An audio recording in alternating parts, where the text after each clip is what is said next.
하나님 어떤 분인가 우리가 God is 시리즈 계속 하다가 잠깐 생각난 말씀이 있어서 오늘 예레미야 말씀을 좀 나누려고 합니다. 자, 오늘 보는 거는요, 예레미야가 기도하는 내용입니다. 예레미야의 기도인데, 그럼 예레미야는 1장부터 52장까지 있어요. 그런데 이 52장까지 예레미야의 기도가 한 6번 정도 나옵니다. 6번 정도. 오늘 나오는 거는 그 중에 하나의 기도예요. 자, 우리 7절 말씀을 읽고 바로 시작하십시다.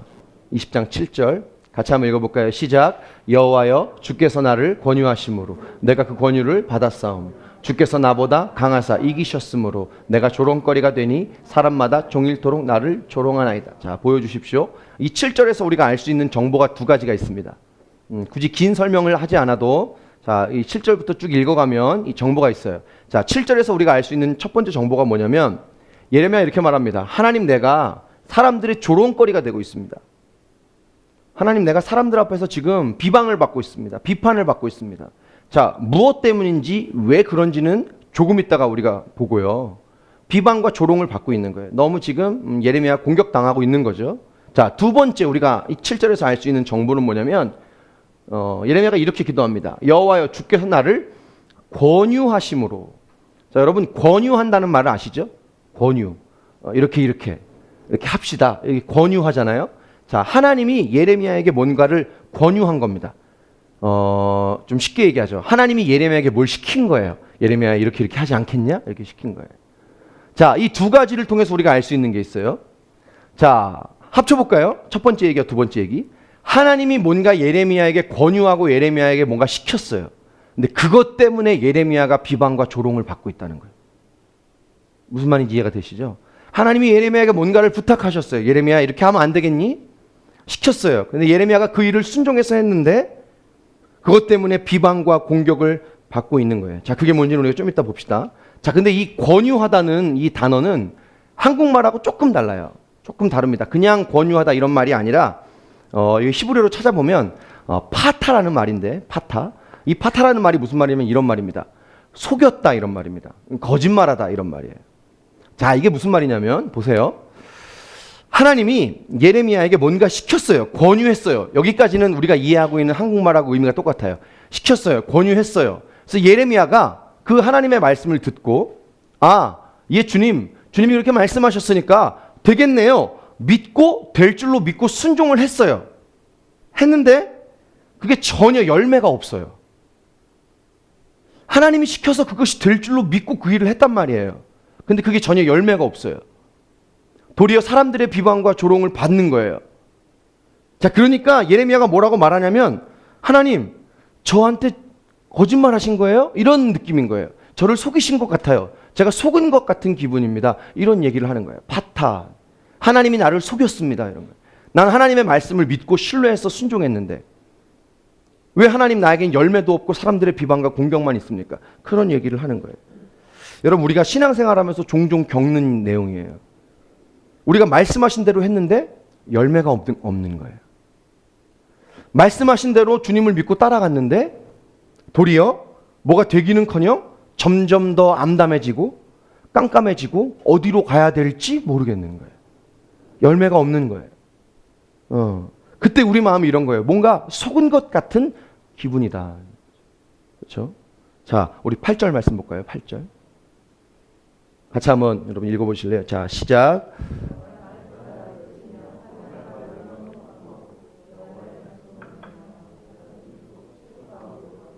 자, 보여주세요. 8절도 똑같이 얘기해요. 내가 종일토록 치욕과 모욕거리가 됩니다. 조롱과 비방에서 좀 더 강해요. 치욕과 모욕거리가 됩니다. 너무 지금 자존심이 상한 거예요. 인격적인 모독을 당하고 있는 거예요. 자, 근데 이 8절에서 우리가 하나 더 알 수 있는 게 뭐냐면 왜 그럼 예레미야가 이런 일들을 당하고 있는지 이유를 말합니다.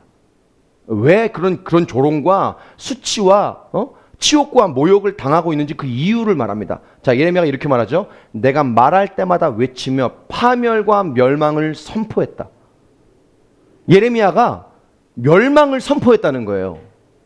예레미야가. 자, 이게 무슨 말이냐면, 자, 여러분, 예레미야는 선지자잖아요. 선지자는 구원을 선포해야 되는데 멸망을 선포했다는 얘기입니다.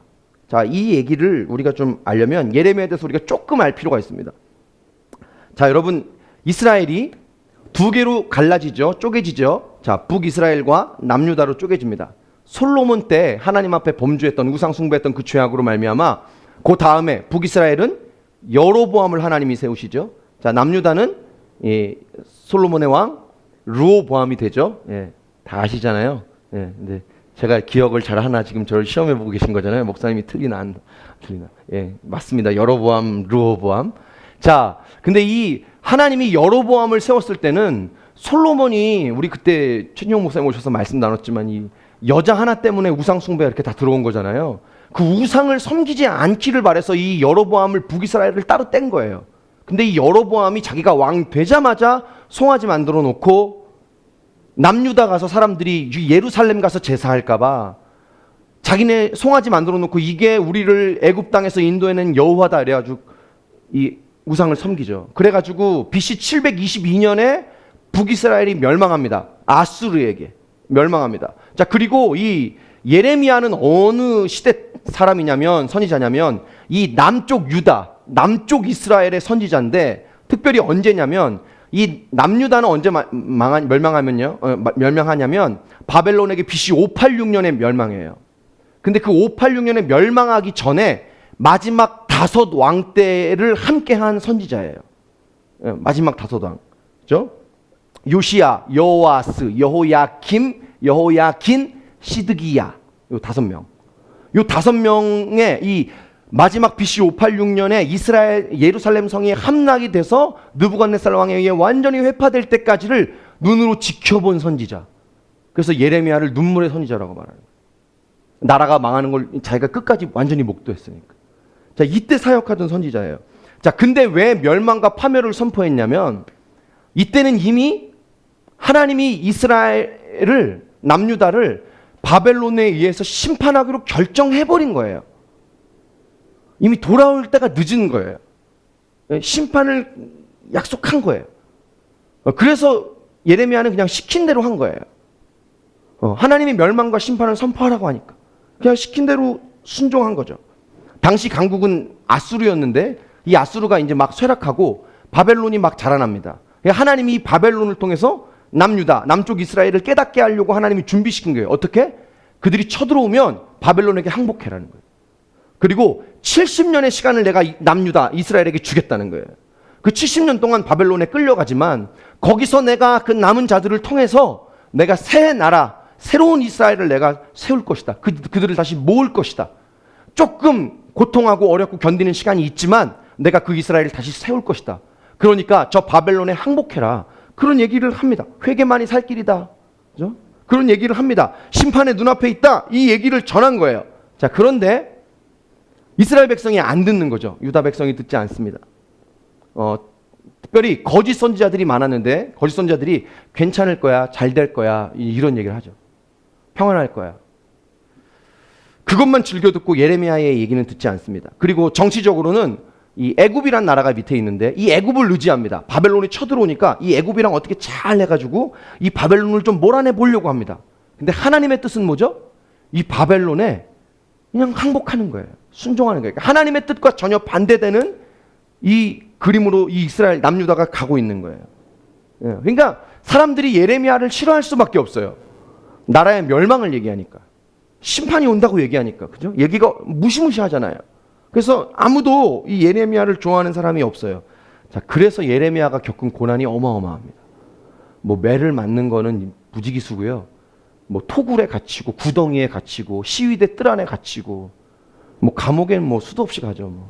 뭐. 조롱과 멸시를 당하고. 우리가 좀 이따 보겠지만 가족과 친구들이 등을 돌립니다. 가족이 배신을 해요. 심지어 결혼도 못합니다. 결혼도. 아니 뭐 그렇다고 결혼까지 굳이 안 시킬 이유는 없는데 결혼은 왜 못했을까요? 결혼은 보세요. 성경의 결혼은 하나님이 주시는 복이거든요. 이 복을 우리가 빨리 받을 수 있기를 축복합니다. 믿음이 없나 봐요. 받기를 바랍니다. 이 결혼은 하나님이 주시는 복이에요. 복인데 예레미야가 결혼을 못하는 모습을 통해서 보세요. 하나님이 이스라엘에게 주는 복이 끊겼다는 것을 퍼포먼스로 보여주는 겁니다. 상징적으로 결혼은 하나님 주는 복인데 이제 그 복을 예레미야가 못 받는 것을 통해서 다 끊으시는 거예요. 이스라엘을 향한 하나님의 복이 끊겼다. 이걸 보여주는 게 이 예레미야가 결혼하지 못한 거예요. 이걸 상징적으로 보여준 거죠. 그러니까 결혼도 못했죠. 그래서 오늘 예레미야가 하나님께 탄식하는 거예요. 하나님, 내가 하나님이 시키신 일을 했잖아요. 하나님, 내가 하나님이 하라는 대로 내가 순종했잖아요. 여기까지 왔잖아요. 근데 수치와 조롱과 고난이 왔습니다. 선지자의 사명과 부르심을 감당했는데 어려움이 왔습니다. 여러분, 오늘 우리 마음이 이럴 수가 있죠. 하나님이 마음 주시고 시키셔서 믿음으로 갔어요. 하나님이 그 일을 우리가 하도록 우리 마음에 파타, 권유하셨어요. 그래서 우리가 그 일을 했어요. 근데 우리에게 돌아오는 것은 열매가 아니라 사람들의 조롱이요, 핍박이요, 비방이요, 인격적인 모독이요, 자존심의 상함이요, 수많은 현실적인 어려움들이요, 반대의 벽이 부딪히는 거예요. 그래서 어려운 거예요. 자, 우리 9절 말씀을 봅시다. 9절 말씀. 자, 함께 읽습니다. 시작. 내가 다시는 여호와를 선포하지 아니. 여기까지. 예레미야가 뭐라고 말하는 거예요? 내가 다시는 여호와를 선포하고 싶지 않아요. 왜 그렇죠? 하나님을 선포했다가, 하나님을 전했다가, 예언을 했다가, 심판을 전했다가, 비방과 조롱과 이 상처를 자꾸 받으니까, 힘드니까, 나 이제 안 하겠습니다. 이런 말이죠. 하나님, 저 선지자 그만하겠습니다. 선지자 그만하겠습니다. 이런 말이에요. 자, 우리 9절 말고, 우리 예레미야 1장 말씀 같이 한번 찾아볼까요? 1장 4절부터 6절. 자, 이게 처음에 하나님이 예레미야를 부르시던 장면입니다. 같이 한번 우리 읽어봅시다. 시작. 여호와의 말씀이 내게 임하니라. 이르시되 5절. 내가 너를 모태에 짓기 전에 너를 알았고 내가 배에 나오기 전에 너를 성별하였고 너를 여러 나라의 선지자로 세웠노라 하시기로. 6절. 내가 이르되 슬프도소이다. 주 여호와여 보소서. 자, 하나님이 처음에 예레미야를 부르셨을 때예요. 근데 예레미야가 하나님, 나는 아입니다. 나는 말할 줄 모릅니다. 그럽니다. 여러분, 하나님이 예레미야를 처음 불렀을 때 굉장히 젊은 나이예요. 그러니까 이 젊은 나이에 하나님이 이 나라의 판국에 자기를 선지자로 부르니까 이게 너무 부담스러운 거예요. 내가 아인데 무슨 말을 하겠습니까? 말 못합니다. 저는 못 갑니다. 그래요. 처음부터 안 하겠다는 얘기를 제가 하는 거예요. 예레미야는 처음부터 안 하겠다고 한 거예요. 근데 하나님이 어떻게 한 거예요? 권유했어. 파타, 너 가라. 내 널 기대한다. 보냈어요. 그래서 갔더니 어떤 일이 있는 거예요? 어려움을 당한 거예요. 그 얘기를 지금 하는 거예요. 나라가 지금 이 모양인데 그 선지자로 불려지는 게 얼마나 부담스럽겠어요. 그 어린 나이에. 그죠? 그 예레미야가 처음부터 안 하겠다고 했는데 하나님이 권유하시니까 순종해서 갔는데 오늘 같은 결과를 만나니까 예레미야가 말하는 거예요. 하나님, 내가 다시는 여호와 이름으로 선포하고 싶지 않습니다. 내가 다시는 주님의 이름으로 말하고 싶지 않아요. 못합니다. 이렇게 얘기한 거예요. 자, 근데 더 힘든 게 있어요. 자, 9절을 다시 보여주세요. 9절. 더 힘든 게 있어요. 제가 읽어볼게요. 내가 다시는 여호와를 선포하지 아니하며 그의 이름으로 말하지 아니하리라. 하나님, 나 다시는 심판에 대한 메시지 하나님 전하라고 하는 거 순종 안 합니다. 나 그것 때문에 너무 어려웠거든요. 안 합니다. 그랬어요. 더 힘든 건 뭐냐면 그 뒤에 내가 말하지 아니하리라 하면 나의 마음이 불붙는 것 같아서 골수에 사무치니 답답하여 견딜 수 없나이다. 이게 무슨 말일까요? 하나님은 전하라고 했잖아요. 그죠? 근데 전하라고 했는데 전하는 게 너무 어려우니까 어떻게 한 겁니까? 안 한 거죠. 불순종한 거죠. 불순종했더니 자기 마음이 너무 힘든 거예요. 여러분, 이 불순종했을 때 오는 불편함을 아세요? 불순종했을 때 오는 불편함. 차라리 순종을 합니다. 순종이 진짜 어렵잖아요. 그죠? 안 어려우신가 봐요. 순종이 되게 어렵잖아요. 순종이 참 어려운데 그래서 순종이 어려워서 불순종하고 있을 때 오는 이 불편함은 이런 마음이 들어요. 아, 내가 차라리 순종을 하고 말지. 그렇게 불편한 거예요. 이 예레미야의 가슴에 막 불편한 거예요. 너무 힘든 거예요. 자, 결론이 뭐냐? 이럴 수도 저럴 수도 없는 거예요. 순종했더니 비방과 조롱이 오고 하나님이 가라고 한 길. 안 가고 싶다고 했더니 또 불순종한 것 때문에 마음이 불편한 거예요. 이럴 수도 저럴 수도 없는 예레미야의 마음. 자, 근데 여러분, 이 어려움이 뭐 때문이죠? 자, 이제 제가 정리를 해볼 거예요. 이 어려움이 뭐 때문이죠? 첫 번째, 부르심 때문이에요. 이 어려움이 뭐 때문이죠? 뭐 때문이에요? 부르심 때문이에요. 두 번째는 뭐예요? 하나님의 인도함 때문이에요. 세 번째는 뭐예요? 나를 권유하신 말씀 때문이에요. 난 부르심에 순종했고 인도하심을 따라갔고 나에게 주신 말씀대로 반응했을 뿐인데 그것 때문에 내가 어려움을 겪는 거예요. 그죠? 자, 그래서 이 모든 거, 부르심의 순종함, 인도하심의 순종함, 나에게 주시는 말씀의 순종함, 이걸 한마디로 다 말하면 뭐라고 말할 수 있을까요? 예, 이게 자기 십자가예요. 자, 우리 마태복음 16장 24절 같이 보십시다. 마태복음 16장 24절. 같이 읽겠습니다. 시작. 이에 예수께서 제자들에게 이르시되 누구든지 나를 따라오려거든 자기를 부인하고 자기 십자가를 지고 나를 따를 것이니라. 여러분, 예수님을 섬기고 예수님을 믿고 따라가는 사람, 모든 사람들에게 있는 게 자기 십자가예요. 자, 이게 사람마다 다 달라요. 그래서 자기 십자가예요. 어떤 사람의 십자가 다 다른 겁니다. 그래서 자기 십자가예요. 그 사람 십자가하고 내 십자가하고 똑같은 게 아니죠. 이게 상황마다 다르고 때마다 다르고. 여러분, 우리가 어렸을 때 느꼈던 자기 십자가와 지금 내가 느끼는 자기 십자가가 다르죠. 이게 다 다릅니다. 어떤 사람은 부르심이 자기 십자가예요. 예레미야는 이 부르심이 자기 십자가였죠. 그죠? 어떤 사람은 재정이 자기 십자가예요. 참 어렵죠. 참 어려워요. 어떤 사람은 기다림이 자기 십자가예요. 자, 여러분, 제가 예레미야는 부르심이 자기 십자가라고 했는데 사실은 기다림이 예레미야의 실제적인 십자가예요. 왜 그러냐면 이런 거예요. 하나님이 예레미야에게 권유했잖아요. 예레미야야, 네가 이렇게 가서 심판을 선포하고 예언을 선포하기를 바란다.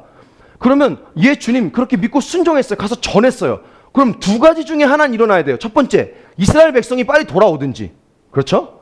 그 선포와 심판의 메시지를 듣고 돌아오든지, 또 하나는 뭐예요? 심판이 빨리 임해가지고 하나님이 이스라엘 백성을 고치시든지. 둘 중에 뭔가는 일어나야 되잖아요. 근데 문제는 아무 일도 안 일어나요. 52장에 그 일이 일어났어요. 아무 일도 안 일어나니까. 그러니까 예레미야가 바보가 되는 거예요. 어려움을 당하는 거예요. 심판이 온다고 말했는데 심판 안 일어나니까 사람들이 비방과 조롱을 하는 거예요. 기다리게 하는 거예요. 하나님이 말하게 했으면 그 일이 일어나야 되는데 이 기다림이 어떤 분에게는 오늘 너무나 큰 자기 십자가. 기다리는 게 제일 어려워요. 세상에서 제일 어려운 게 하나님의 때를 기다리는 겁니다.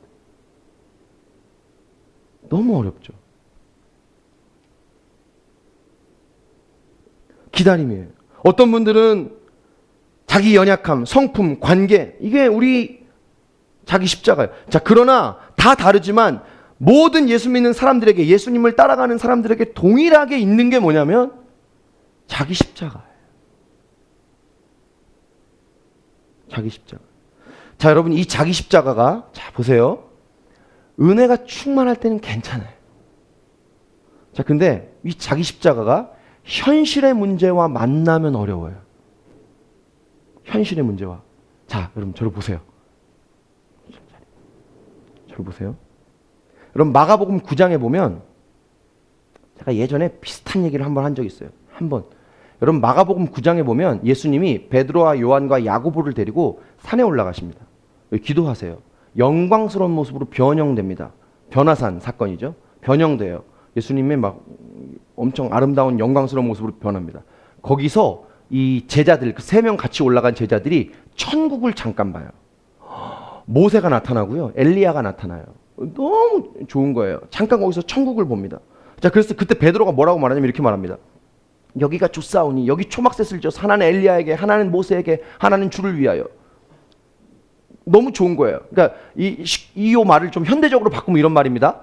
여기가 좋사오니, 이런 말은 이런 거예요. 은혜가 충만하니까 내가 뭐든지 다 할 수 있을 것 같은 거예요. 뭐든지 다 될 것 같은 거예요. 좋아요. 이런 말입니다.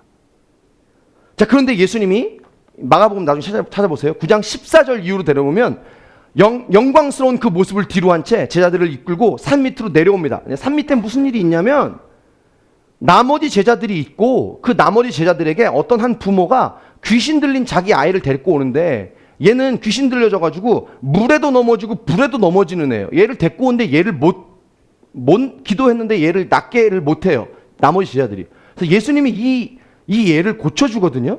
자, 제가 말하는 게 뭐냐면, 자, 보세요. 산 위와 산 밑이에요. 여러분, 산 위는 은혜가 충만한 곳입니다. 그렇죠? 뭐든지 할 수 있을 것 같은 곳이에요. 근데 이 산 밑은 어떠냐면, 현실이라는 얘기예요. 여러분, 우리가 하나님의 약속과 은혜를 처음 받을 때는 뭐든지 할 수 있을 것 같은 이 산 위에 존재하는 거예요. 근데 우리가 정작 뚫고 나가야 되는 삶은 산 위가 아니라 어디냐는 거예요? 산 밑이라는 거예요. 거기는 뭐를 만나는 거예요? 불에도 넘어지고 물에도 넘어지는 우리의 현실을 만나는 데예요.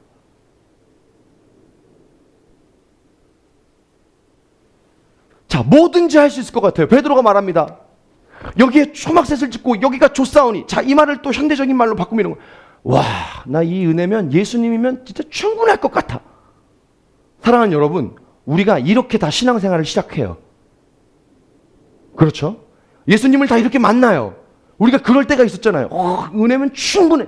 산 위에 우리가 거할 때입니다. 산 위에. 근데 우리가 계속 산 위에 거하는 게 아닙니다. 주님은 영광스러운 그 영광을 본 제자들을 산 밑으로 데리고 내려왔다는 거예요. 그 현실을 만나게 하는 거예요. 여러분, 은혜가 충만한 그 산 위에 있다가 내 삶의 현장으로 내려오니까 너무 어려운 분들이 많을 거예요. 자, 뭐가 어렵냐? 매 순간이 어렵고요. 매 순간. 어떤 특별한 어떤 일이 어려운 게 맞고, 특별한 어떤 일보다 매일의 그 똑같은 그 매 순간이 어려운 거예요. 맨날 만나는 그 사람이 제일 어려운 겁니다. 늘 자주 보는 그 사람이 제일 힘들게 하는 거예요.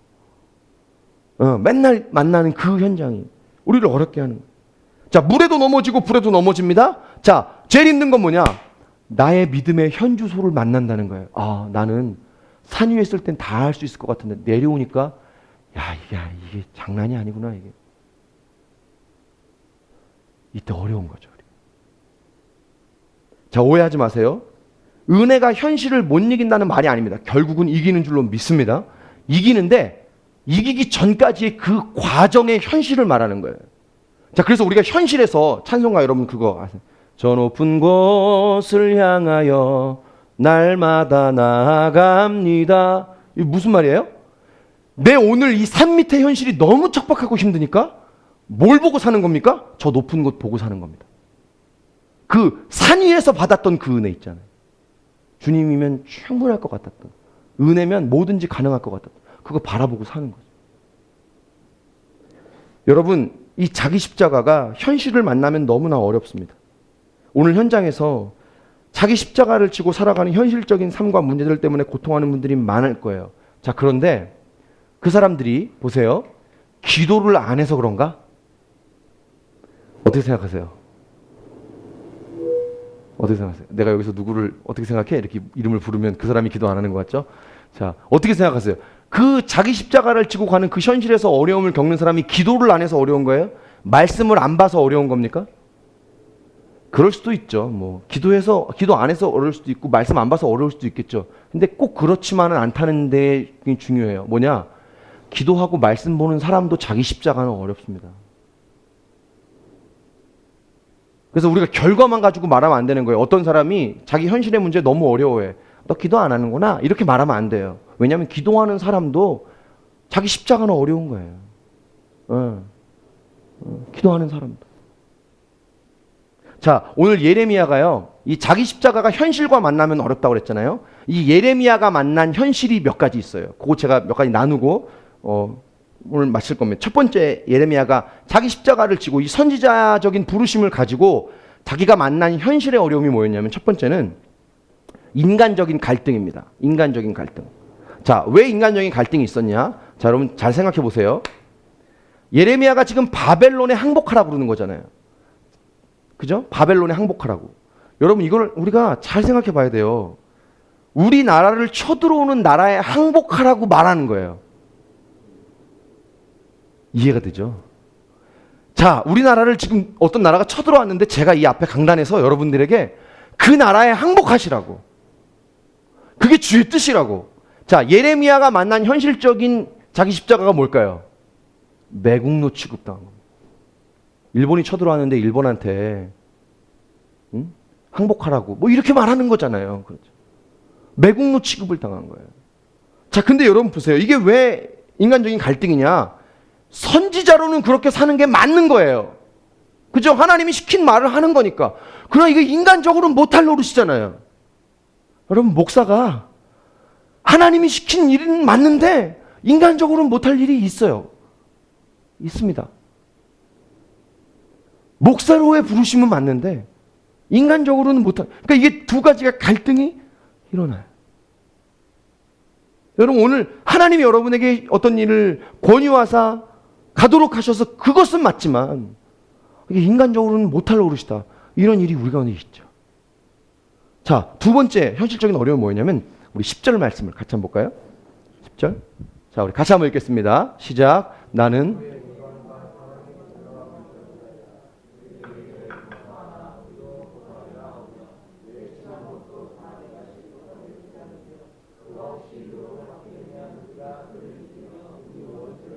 자, 보여주세요. 아까 제가 말씀드렸죠. 두 번째 예레미야가 만난 현실적인 자기 십자가 뭐였냐면 친구들이 끊어진 거예요.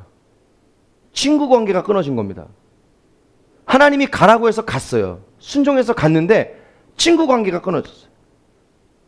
심지어 가족이 등을 쥐고 배신하게 됩니다. 여러분, 우리가 하나님의 부르심과 인도하심을 따라 갔는데 친한 친구와 갈등을 겪습니다. 가족과 갈등을 겪습니다. 가장, 아까도 말했지만 가장 가까이 있는 그 사람이 우리에게 어려울 때가 있습니다. 자, 이럴 때 얼마나 외로운지 몰라요. 오늘 삶의 현장에서 이 외로움에 고통하는 분들이 있어요. 외롭습니다. 여러분, 외로움은 진짜 힘든 거예요. 세 번째 예레미야가 만난 현실적인 이 십자가 뭐였냐면 삶의 회의입니다. 오늘 읽지 않았는데 14절부터 우리 오늘 20장 18절까지 읽어보면 예레미야가 자기 생일을 저주해요. 내가 차라리 안 태어났으면 좋았을 거예요. 이게 무슨 말이죠? 그냥 안 살고 싶다 이런 말입니다. 내가 도망가고 싶다 이런 말입니다. 여러분, 예수님 사랑한다고 하면 우리 청년들이 하는 얘기예요. 목사님, 안 하고 싶습니다. 예수님 따라왔는데 난 왜 이러죠? 난 언제까지 이렇게 살아야 됩니까? 내가 기대했던 건 이거 아니라는 거예요. 내가 바랬던 건 이거 아닙니다. 여러분, 예레미야가 제사장의 아들이에요. 1장 1절에 보면 이렇게 말합니다. 아나돗의 제사장 힐기야의 아들 예레미야에게 하나님의 말씀이 임하니라. 자, 제사장의 아들이에요. 제사장의 아들이라는 얘기는 무슨 말일까요? 그냥 때가 되면 사회적 신분과 지위가 그냥 보장되는 사람이었다는 겁니다. 그냥 보장돼요. 근데 하나님의 부르심 때문에 자기에게 주어진 그냥 그거 다 던져버리고 이렇게 사는 거예요. 고통하며 사는 거죠. 여러분, 이게 오늘 내 삶에 부르신 자리에서 자기 십자가를 지고 살아가는 우리의 현실입니다. 그냥 쓸쓸하고 막막하고 깜깜하죠. 근데 여러분 기억하세요. 예레미야도 우리와 같은 심정이었다는 거죠. 오늘 이 같은 예레미야 심정을 통해서 우리가 위로받을 수 있기를 주님을 축복합니다. 같은 심정이라는 거예요. 옆에 있는 사람 똑같은 심정입니다. 지금 내 심정과 내 옆에 있는 사람 같은 마음이라는 거예요. 자, 그런데 오늘 본문에 이렇게 자기 십자가를 지고 가는 이 예레미야에게 하나님이 주시는 놀라운 역전의 은혜가 있다는 거예요. 오늘 우리가 이것을 세 가지 보고 말씀 마치길 원합니다. 자, 우리 11절 말씀입니다. 11절. 예. 큰 목소리로 같이 한번 읽어봅시다. 시작. 그러하오나 여호와는 두려운 용사가 나와 함께 하심. 나를 박해하는 자들이 넘어져 이기지 못할 것이오. 그들은 지혜롭게 행하지 못하고 큰 치욕을 당하오리니 그 치욕은 길이 있지 못할 것이니이다. 자, 보여주세요. 예레미야가 이렇게 말합니다. 여호와는 두려운 용사 같아서 나와 함께 하신다. 나와 함께 하신다. 여러분 집중하셔야 됩니다. 보세요. 하나님은요, 자기 십자가를 지고 가는 사람과 함께 합니다. 믿습니까? 자, 근데 그냥 함께 한다는 말이 아닙니다. 이 말은 가까이 있다는 말입니다. 굉장히 가까이 있다는 말이에요. 하나님은요, 자기 십자가를 지고 주님을 따라가는 자들과 그냥 함께하는 게 아니라 가까이 계십니다. 아주 친밀하게 계십니다. 우리가 이걸 알아야 됩니다. 자, 그런데 우리는 어떻게 느끼냐면 현실적으로 보세요. 우리는 하나님이 내 삶에 지금 가까이 있다고 느껴지는 게 아니라 굉장히 멀리 있게 느껴져요. 자기 십자가를 지고 가는 사람과 주님은 함께 하시고 정말 가까이 계신데 우리는 굉장히 멀리 있게 느껴져요. 왜 그럴까요? 하나님 사랑이 안 느껴진단 말입니다. 왜 그럴까요? 그게 우리가 너무 힘들고 고통해서 우리 마음이 강팍해지기 때문입니다. 하나님이 멀리 있는 게 아니고요. 우리의 마음이 힘드니까 그 힘든 상황 속에 원망이 나오면서 이 마음이 점점 굳어지고 강팍해지니까 하나님이 멀리 계신 것처럼 느낄 뿐이지 아니라는 겁니다. 하나님은 굉장히 가까이 계십니다. 하나님 가까이 계시는 줄로 믿습니다. 가까이 계세요. 여러분, 제가 얼마 전에 어떤 사람하고 상담하다 그런 얘기를 했어요. 다 들었어요. 끝까지 듣다가 제가 한마디 딱 했어요. 뭐라고 했냐면, 너무 당신의 느낌을 믿지 마세요. 그랬어요. 신앙생활은 느낌으로 하는 게 아니에요. 너무 당신의 느낌을 믿지 마세요. 너무 당신의 감을 믿지 마세요. 그랬어요. 하나님이 멀리 있는 게 아니에요, 여러분. 가까이 있어요. 우리 마음이 힘드니까 굳어지고 강팍해져서 하나님 멀리 계신 것 같은 거예요. 하나님은 선포합니다. 자기 십자가를 지고 가는 사람에게 그냥 함께 하시는 게 아니라 아주 가까이 계시는 줄로 믿습니다. 자, 우리 시편 34편 18절의 말씀 같이 한번 읽어봅시다. 굉장히 중요한 말씀입니다. 자, 시작. 여호와는 마음이 상한 자를 가까이 하시고 충심으로 통회하는 자를 구원하신다. 자, 여러분, 이 34편은요 다윗이 쓴 시거든요. 이게 언제 쓴 시냐면 다윗이 블레셋 왕 아기스 앞에 가가지고 살기 위해서 어떻게 하죠? 입에 침을 질질 흘리고 미친 척을 하잖아요. 그죠? 미친 척을 합니다. 그리고 나서 나와가지고 거기서도 도망 나와가지고 너무 자기 스스로 비참해가지고 그때 쓴 시가 이 34편이에요. 근데 여러분 보세요. 왜 블레셋 왕 아기스에게까지 가서 입에 침을 흘리고 그런 너무나도 비참한 짓을 했을까요? 부르심 때문이에요. 부르심. 하나님이 다윗을 왕되게 해주시겠다고 다윗이 원하지 않았습니다. 그죠? 다윗이 왕되고 싶다고 말하지 않았어요. 내가 너를 왕 삼겠다고. 제가 몇 주 전에 말했던 그 15살 중2의 중심을 주께서 보시고, 할렐루야, 그걸 보시고 왕 삼겠다고 주님이, 이스라엘의 주권자로 주님이 세우시겠다고 당신이 명령해 놓고는 그 부르심 때문에 도망 다니다가 사울의 피해 도망 다니다가 블레셋 왕 아기스에게까지 가가지고 침을 질질 흘리는 비참한 이걸 하는 거예요. 얼마나 자존심이 상하겠어요. 부르심 때문에 이렇게 된 거예요. 근데 그 부르심 때문에, 자기 십자가 때문에 이렇게 했는데 다윗이 뭐라고 말합니까? 여호와는 나와 가까이 하신다. 여호와는 마음이 상한 자를 가까이 하신다는 거예요. 그냥 함께 한다고 말하지 않았습니다. 가까이 계세요. 사랑하는 여러분, 하나님은 가까이 계세요. 자기 십자가를 지고 가는 사람에게 가까이 계세요. 제가 제 십자가를 지고 가는 삶이 버거워서 하나님 앞에 나가서 기도할 때 하나님이 한 번도 멀리 계신 적이 없어요. 그리고 하나님이 한 번도 내게 넌 그것도 못 지냐? 너 그것도 사랑 못하냐? 너 그것도 못 견디냐? 라고 말한 적이 없어요. 너 그것도 못 참니? 라고 말하지 않았어요. 하나님, 너 외로웠지? 너 버거웠구나.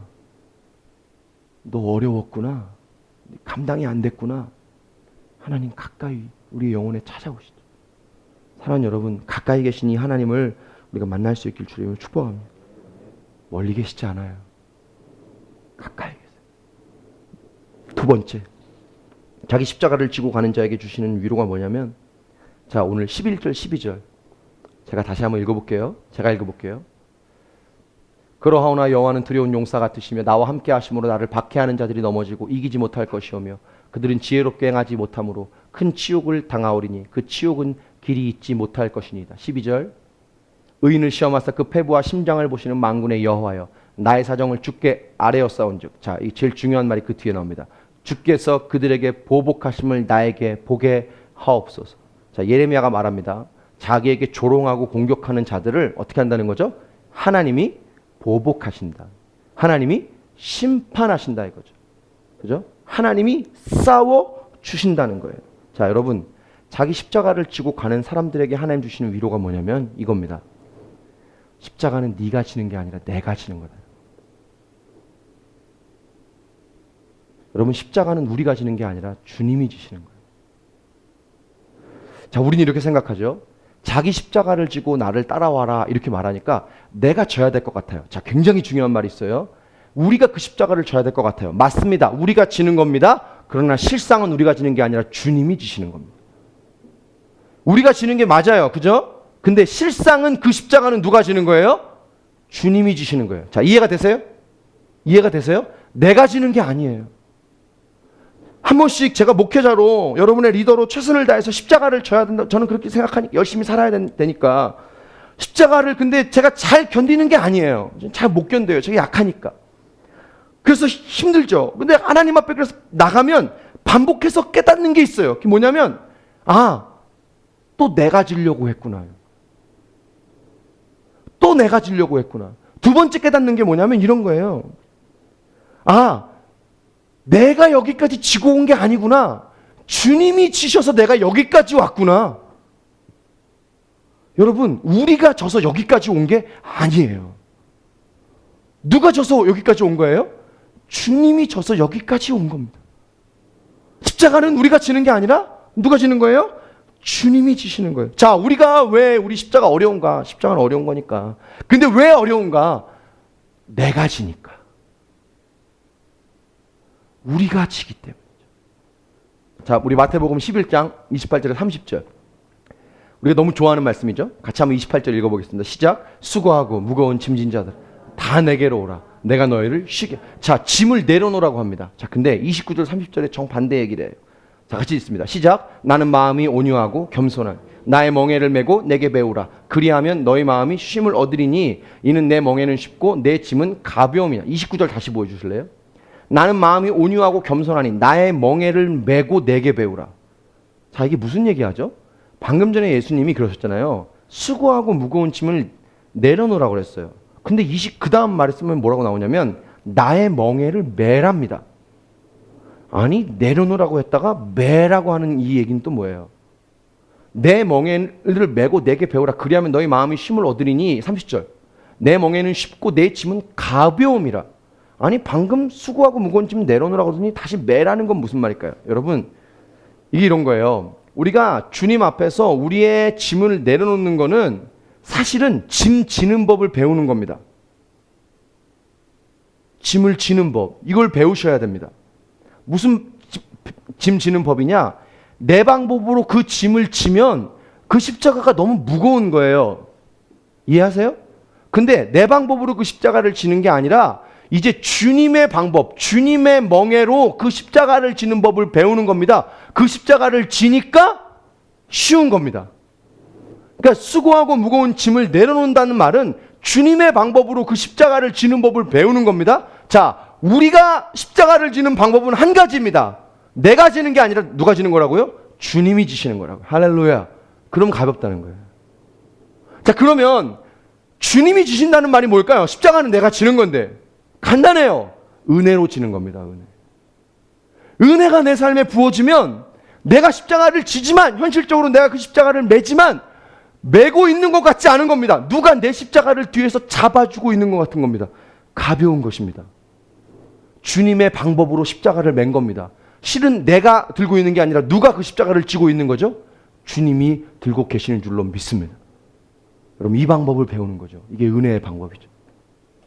왜 우리가 십자가 지는 게 어려운가? 어려우니까, 현실이니까. 그러나 은혜가 아니라 우리의 방법으로 그것을 지기 때문입니다. 주님 오늘 말씀합니다. 너의 십자가를 내게 맡기라고 말씀합니다. 그리고 내가 지도록 내려놓으라고 말씀하십니다. 사랑하는 여러분, 우리가 지지 말고 주님께 내어드릴 수 있기를 주 이름으로 축복합니다. 내어드리십시다. 내어드립시다. 내가 못 집니다. 마지막 세 번째 십자가를 지신 자에게 주시는 위로는 뭐냐면 미시파트의 은혜입니다. 미시파트. 자, 한번 따라해 보실까요? 미시파트. 발음 좋으시네요. 한 번 더. 미시파트. 미시파트. 자, 이 미시파트가 뭐냐면, 자, 우리가 11절 12절 여러 번 읽어서 안 읽겠습니다. 예레미야가 이렇게 말하죠. 하나님이 결국 이들을 심판하실 것이다. 보복하실 것이다. 자, 여러분, 이 미슈파트가 히브리어로 이 공의예요. 공의. 하나님의 공의. 여러분, 하나님의 공의가 무슨 말인지 아시죠? 그죠? 하나님이 심판한다는 말 아닙니까? 그죠? 악한 자들을 하나님께서 심판한다는 말입니다. 자, 이 미슈파트가 하나님의 공인데 하나님이 심판하겠다는 건데, 자, 보세요. 이 하나님의 미슈파트를 하나님이 예레미야를 처음 부를 때부터 하나님이 약속합니다. 이게 굉장히 중요합니다. 자, 우리 1장 18절 19절 말씀 같이 보겠습니다. 1장 18절 19절 같이 시작. 보라, 내가 오늘 너를 그 온 땅과 유다 그 지도자들과 제사장들과 그 땅 백성 앞에 견고한 성읍 쇠기둥 노성벽이 되게 하였은지. 19절 그들이 너를 치나 너를 이기지 못하리니 이는 내가 너와 함께하여 너를 구원할 것임이니라. 여호와의 말이니라. 자, 그들이 너를 공격하지만 그들이 너를 치지 못할 것이다. 내가 너를 구원할 거다.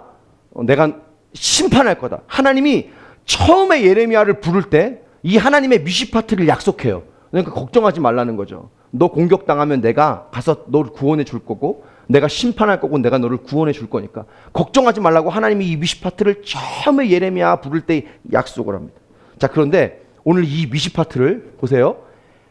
예레미야 20장에 예레미야가 끌고 나오는 거예요. 너무 힘드니까 하나님 왜 저들을 가만 놔두세요? 이 미슈파트를 끌고 나옵니다. 자, 중간에 다 생략합시다. 그리고 이 미슈파트가 결국 언제 나오는 줄 아세요? 예레미야 52장에 나옵니다. 예레미야 52장 제일 마지막 장을 나중에 찾아보시길 바랍니다. 52장에 가보면 결국 예루살렘 성이 함락이 됩니다. 기쁘고 좋은 일은 아니에요. 그렇지만 하나님의 말씀대로 됐어요. 네, 하나님의 공의가 나타난 겁니다. 미슈파트가 나타난 겁니다. 그리고 예레미야를 공격하는 모든 자들이 바벨론으로 다 끌려갑니다. 하나님의 미슈파트가 나타난 거죠. 자, 여러분 정리해 볼게요. 미슈파트의 은혜가 뭔가 들어보세요. 하나님이 처음에 약속한 대로 끝까지 끌고 간다는 얘기입니다. 할렐루야. 예레미야 1장에서 하나님이 약속했던 미슈파트의 은혜를 하나님이 52장까지 끌고 갑니다. 다시 말하면 하나님은 살아있다는 말입니다. 하나님의 공의는 살아있다는 말입니다. 자, 중간에 상황을 보세요. 1장 시작하고 51장까지 상황은요, 예레미야가 선포했던 그 말씀 때문에, 부르심 때문에, 자기 십자가 때문에 너무나 공격받습니다. 상황은 어려워요. 막 끌려다닙니다. 예레미야가 죽을 위기를 당합니다. 그런데 하나님의 미슈파트는 죽은 게 아니라 1장에 시작된 그 미슈파트가 52장까지 여전히 이어져요. 52장에 그 미슈파트가 일어나는 줄로 믿습니다. 여러분, 환경이 어렵다고, 상황이 어렵다고 끝나는 게 아니에요. 하나님은 살아계시단 말입니다. 미슈파트의 은혜, 우리를 눈동자처럼 지켜보고 계시다는 말입니다. 믿습니까? 이게 있으니까. 여러분, 상황은 보이지 않아요. 환경은 보이지 않아요. 사람에 의해 끌려가는 것 같아요. 어려운 환경이 나를 주장하는 것 같아요. 근데 하나님 말하는 거예요. 아니, 내가 처음에 너에게 약속했던 그 미슈파트대로 내가 널 끌고 가. 여러분, 하나님은 살아계십니다. 할렐루야. 살아계세요. 하나님이 끌고 갑니다. 십자가는 내가 지는 게 아니에요. 그분이 지시는 겁니다. 우리가 보면 이 나의 십자가가 현실적인 문제와 만날 때 참으로 어렵다고 말하는데 그게 정말 현실과 만나면 어렵지만 하나님은 말씀하는 거예요. 그 현실이 너를 끌고 가는 게 아니라 뭐가 끌고 가는 거예요? 하나님의 미슈파트가 끌고 가는 겁니다. 여러분의 1장에 말씀하신 그 하나님이 여러분의 52장에까지 그것을 끌고 가실 줄로 믿습니다. 우리 안에 착한 일을 시작하신 그리스도께서 그리스도 예수의 날에 그것을 온전히 이룰 것을 믿습니다. 미슈파트가 살아있으니까. 여러분 가슴에 한번 손을 대보세요. 우리 이렇게 말해보세요. 나를 향한 하나님의 미슈파트는 살아있습니다. 선포해보세요. 나를 향한 하나님의 미슈파트는 살아있습니다. 하나님은 나를 끌고 가십니다. 아멘. 이게 하나님의 미슈파트입니다. 환경에 의해 끌려가는 게 아니에요. 사람에 의해 끌려가는 게 아닙니다. 자, 우리가 이 살아계신 하나님의 위로와 은혜를 경험하기 위해 결단 한 가지가 있어요. 오늘 이거 나누고 기도하고 싶습니다. 자, 이런 은혜를 우리가 만나기 위해서 해야 되는 결단이 있는데 뭐냐면 12절, 우리 12절 읽고 기도하십시다. 12절 같이 읽겠습니다. 시작. 의인을 시험하사 그 폐부와 심장을 보시는 만군의 여호와, 나의 사정을 주께 아뢰었사오니 주께서 그들에게 보복하심을 나에게 보게 하옵소서. 예레미야가 이렇게 말합니다. 만군의 여호와여, 나의 사정을 주께 아뢰었습니다. 무슨 말일까요? 이런 말입니다. 예레미야가 자기 십자가 지고 가는 이 선지자의 부르심이 너무 힘들었던 거예요. 그래서 어떻게 한 거예요? 자기 속 사연을 하나님께 다 얘기한 거예요.